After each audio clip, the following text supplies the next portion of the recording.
Welcome to 3 Expert Tips with Anette, Talie, where top experts in the real estate world give you tips and tricks to grow your business. Here is your host, Anette, Talie. And now we are come to the part where you're going to give me 3 tips. And oh boy. Mitch doesn't like risk, so he's going to give us 3 tips on how to invest conservatively. Yes. And you know what? Risk is relative. So, what I might think is risky, someone else might not, and vice versa, because I openly admit, like, the risk that I'm willing to take now is very different than the risk I was willing to take when I first started investing. But that's also because a lot of those things that I thought were super risky, I'm now comfortable doing because I have the experience, I've gone through it, and I understand, the process. So, really the big thing for me is, I tell people not to get over leveraged. And that's not to say I don't use leverage. In fact, right now, I'm actually leveraged pretty good as I wait for another refinance to get completed. But what I mean by that is I always have equity in my property. I know a lot of people will buy properties. A lot of times they'll do even like a live-in flip or something like that, so they can buy it FHA, 3.5% down, all that goodness. I like having more equity in my property than that. I always have 20 to 25% equity in my property. So that buffer lets me kind of just sleep well at night, because I know even if the market turns down, I still have a buffer, and if God forbid for some reason I have to sell a property, I know that I'm not going to be essentially selling at a loss. I'm not going to have to come out of pocket or do a short sale, to be able to unload that property. So I like having that equity. Plus, then you have to deal with PMI. I hate what I call junk expenses, so to speak, and purchasers mortgage insurance. That's what PMI stands for. Basically, you're going to be forced to hold that generally anytime you have a loan where there's less than 20% equity in the property. For the most part with traditional lenders, obviously private lenders aren't going to lend usually for less than 20% equity. So that's another expense that eats into your cash flow, and that can cost anywhere from $100 to a few $100s a month, and it's a good chunk of money. I mean, that could be all your cash flow. So I basically have a rule of 20 to 25% equity in my property. Obviously, that does mean you need to have down payment money, which sometimes is difficult. I was lucky to be able to kind of save that money up front, and really have used it over and over again. So it's like once you have that kind of nut to work with, just leverage that. Like I leverage the heck out of that, as opposed to over leveraging myself and basically being 90% financed.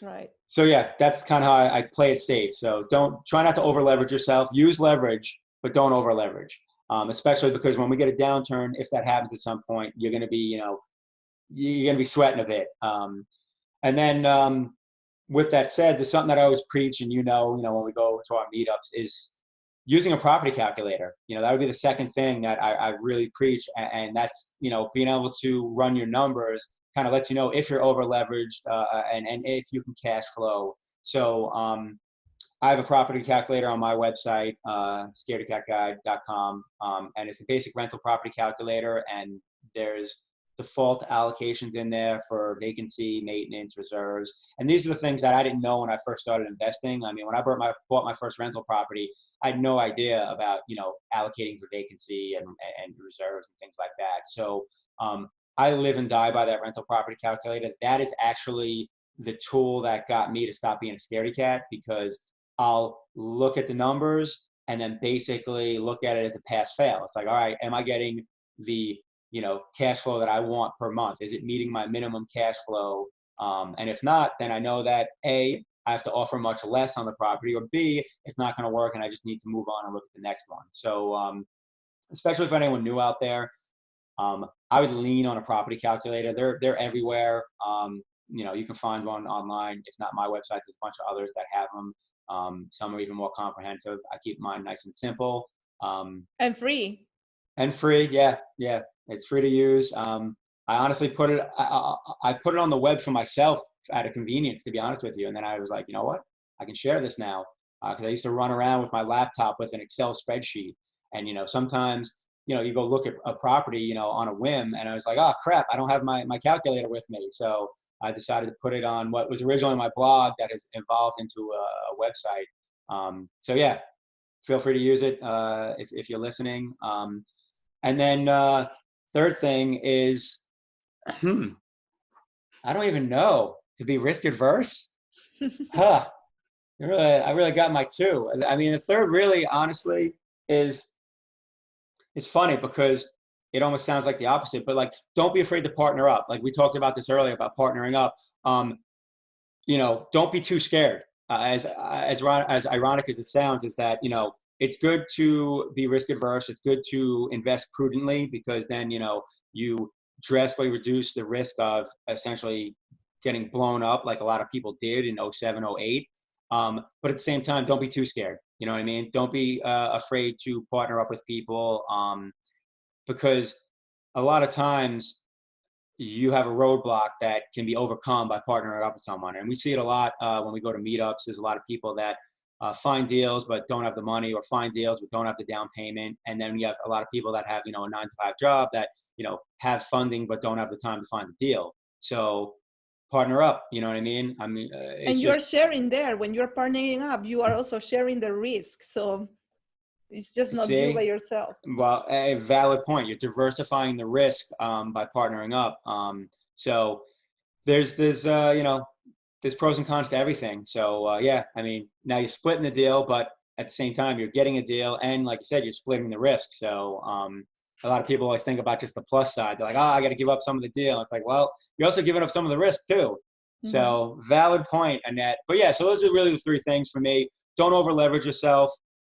Use a property calculator. Like I said, my property calculator is my rock. It's what has led me to be able to take emotion out of the decision because, I'd be so scared. And, the first 3 properties I closed on, I freaked out when I walked away from the closing table. I'm like, oh my God, what did I do? And they all turned out to be good deals, but you're always scared that you made a mistake. And then, and the third thing, don't be too scared, partner up if that's what, will help you be able to move forward on a deal. And, in a way, in essence, you're diversifying your risk by partnering up. So it is also, lending into that, prudent investing style. So yeah, I like that. Awesome. And how can people find you?